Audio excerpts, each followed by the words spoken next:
Family Guy here, we're back. We just finished doing a normal suction dredge. And now I wanted to go over making one with a gold trap.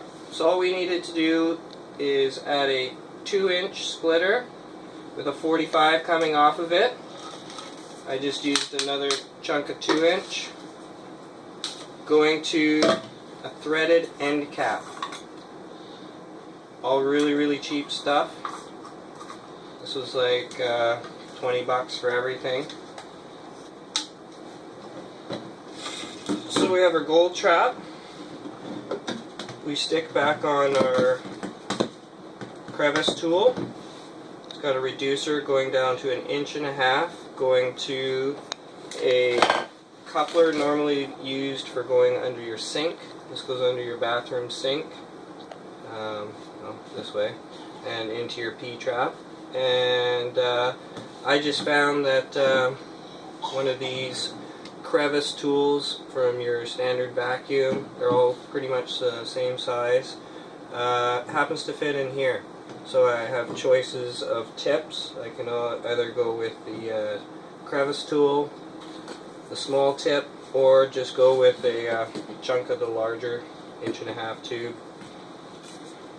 Really flexible product. So now I wanted to go over plungers. As I said in my last video, this was made with a dollar store swimming noodle. It's got a hole in the center, no cuts anywhere, so there's no gluing and stuff like I've seen in a lot of videos.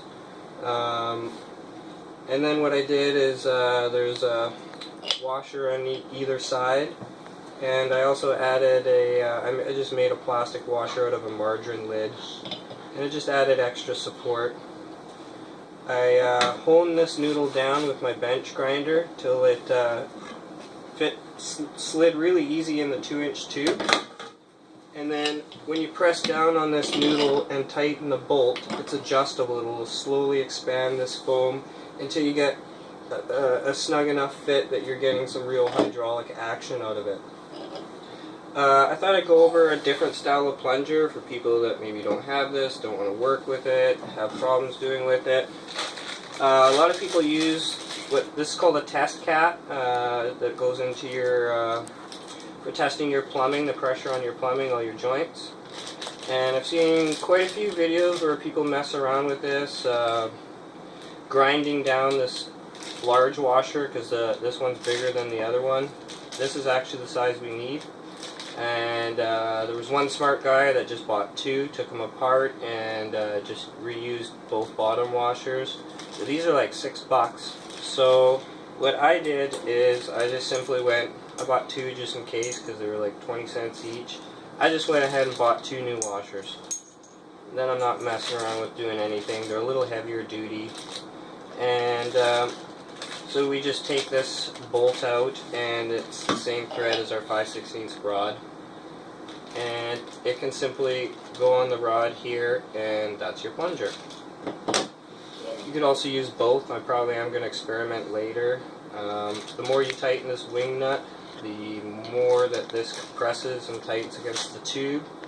One recommendation I've seen too is after you get this plunger on, wing nut goes on the bottom. Add an extra locking nylon nut to this, so after you have it adjusted, there's still something so this doesn't unwind on itself and fall out in the creek or whatever, because there's no hardware store in the forest. And that's it for that. If you have any questions, just leave it in the comments. I think I've gone over everything. Hope you enjoyed it. Thanks Family Guy Jr. for filming.